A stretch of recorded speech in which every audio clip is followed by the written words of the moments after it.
गढी रङ्गशालामा सञ्चालन भइरहेको नियमित एथलेटिक प्रशिक्षण मार्फत साना तथा उदयमान खेलाडीहरूलाई खेलकुदको आधारभूत सिपसँगै शारीरिक क्षमता विकासमा केन्द्रित प्रशिक्षण दिँदै आएको छ। प्रशिक्षक रामचन्द्र जोशीले प्रशिक्षणमा सहभागी बाल तथा युवा खेलाडीहरूलाई नियमित रूपमा दौड, गति, सन्तुलन, चपलता, समन्वय तथा शारीरिक क्षमता अभिवृद्धि गर्ने अभ्यास गराउँदै आएका छन्।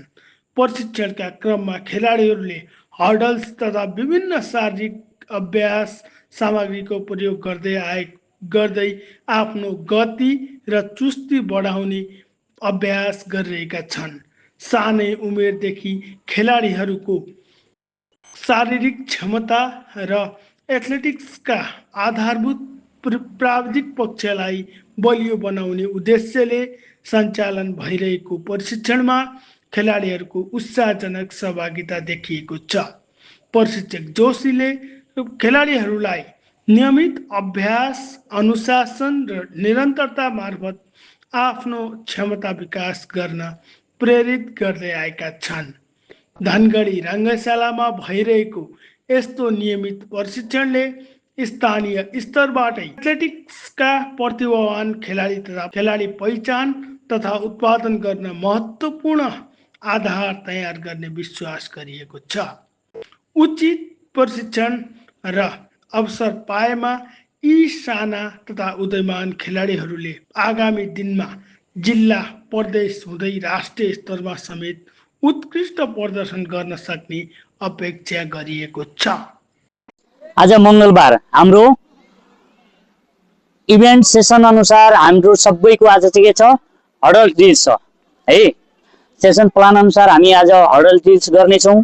यसमा हामी माइनर, नर्मल हडल्सबाट हामी हाई हडल्समा पनि ड्रिल्स गर्नेछौँ। त्यसमा चाहिँ तपाईहरुले ध्यान दिएर एकदम प्रपरली रूपमा कोही नयाँ हुनुहुन्छ, धेरै जसो नयाँ हुनुहुन्छ, त्यसको लागि एउटा फिडब्याक आजै सबैले सिक्छु, म आजै यो कभर गर्छु भन्ने किसिमको हुने हैन। एउटा हामीले धेरै मेहनत गरिसकेपछि मात्र फल पाइने हो है। हामी यो 10औंको तयारीमा पनि छौं।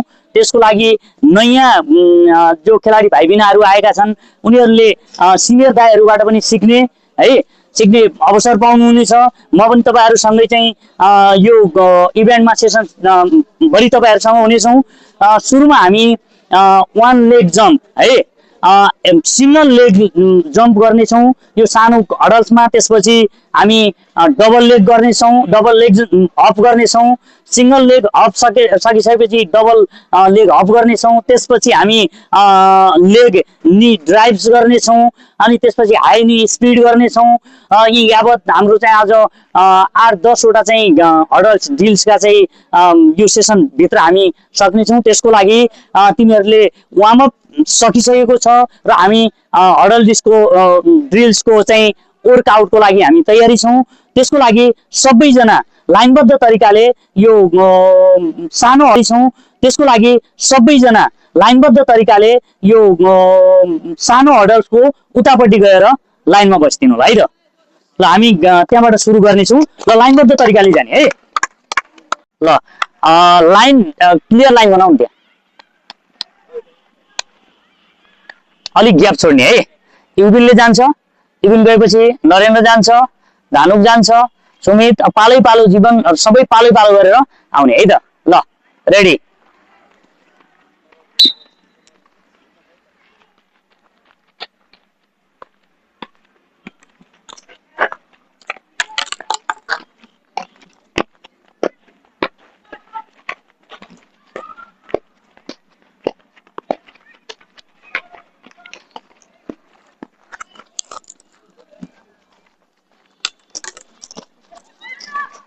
लम्बी लम्बी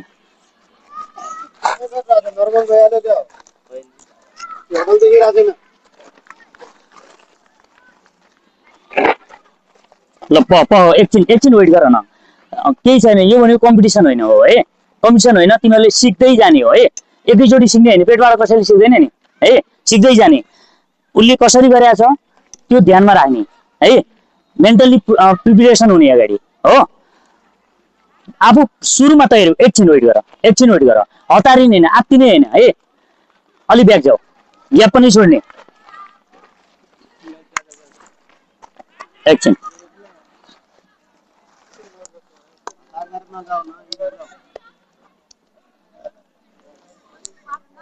जम्प गरेर अनि त्यहाँ 10 मिटर स्पिड रन गर्ने है ल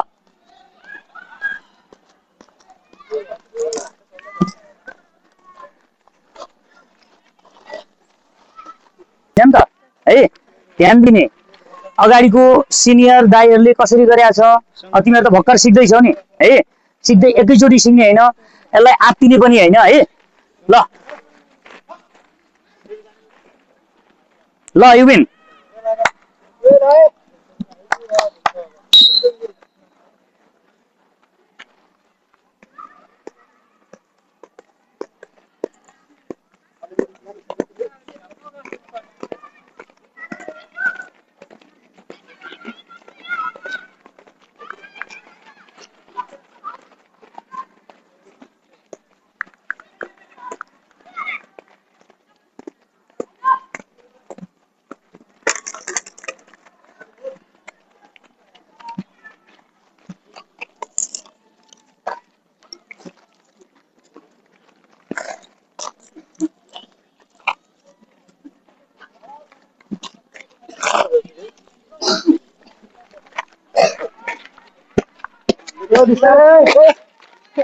सोच्नु पर्ने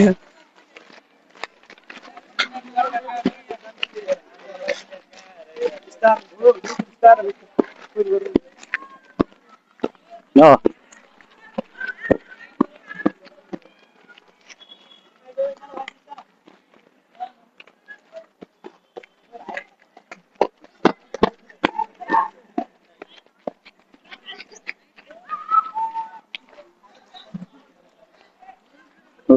ल अब हामी डबल लेग है डबल लेग ग्याप तिमीहरू सँगै नटाँस्यौ न अलिक ग्याप छोड अलि लाइनमा बस न है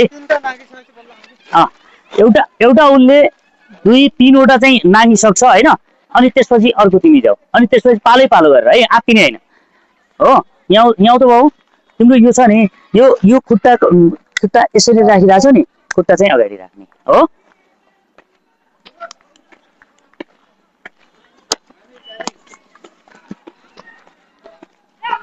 ल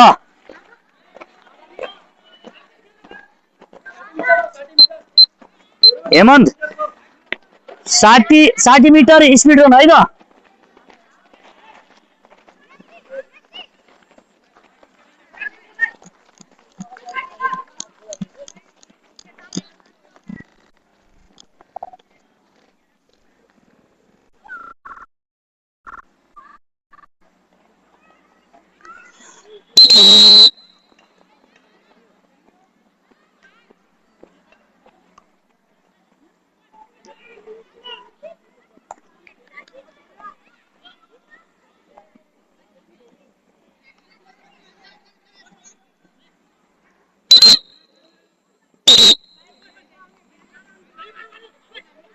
तिमीहरू उता लाइनबाट आऊ नि तिमीहरू उताबाट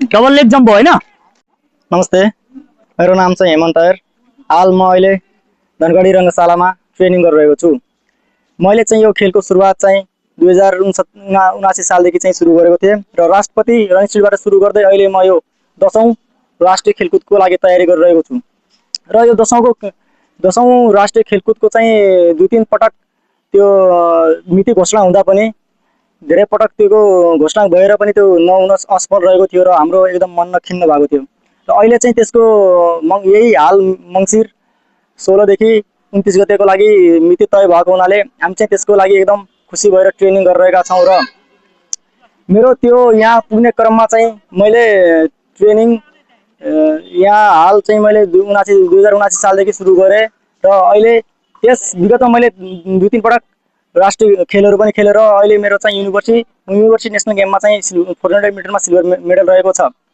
र त्यस क्रममा धेरै बाधाहरू आए तापनि अहिले यहाँ स्थितिमा पुगेको छु। एकदम म चाहिँ एकदम खुसी छु र अहिले चाहिँ यो 10औं राष्ट्रिय खेलकुदको लागि चाहिँ एकदम ट्रेनिङ राम्रो भइरहेको छ र अहिले गुरुले पनि एकदम सहयोग गर्नुभएको छ र खास कुरा हेर्दाखेरि चाहिँ यहाँ अहिले ट्र्याकहरू अलि यो नमिलेको चाहिँ छ, त्यही पनि यो अलि भइदिएको अहिले भर्खरै यहाँ हामीले गर्दाखेरि सर्पहरू देखेर तर यो मिलाइदियो भने एकदम राम्रो हुनेछ र त्यही क्रममा अब चाहिँ यो राष्ट्रिय खेलकुदको लागि ट्रेनिङ एकदम राम्रो भइरहेको छ। त्यो अब भएपछि हामीले अब यो हाम्रो चाहिँ ट्रेनिङ सेसन पनि एकदम प्लान अनुसार भइरहेको छ र केही दिन स्पिड ट्रेनिङ र आज मेरो चाहिँ स्पिड ट्रेनिङ थियो र केही दिन प्लोमेट्रिक कोर कुनै दिन इन्डोरेन्स यही यावत कुराहरू चाहिँ ट्रेनिङ भइरहँदा अहिले चाहिँ पर्फर्मेन्स एकदम राम्रो भइरहेको छ। धन्यवाद।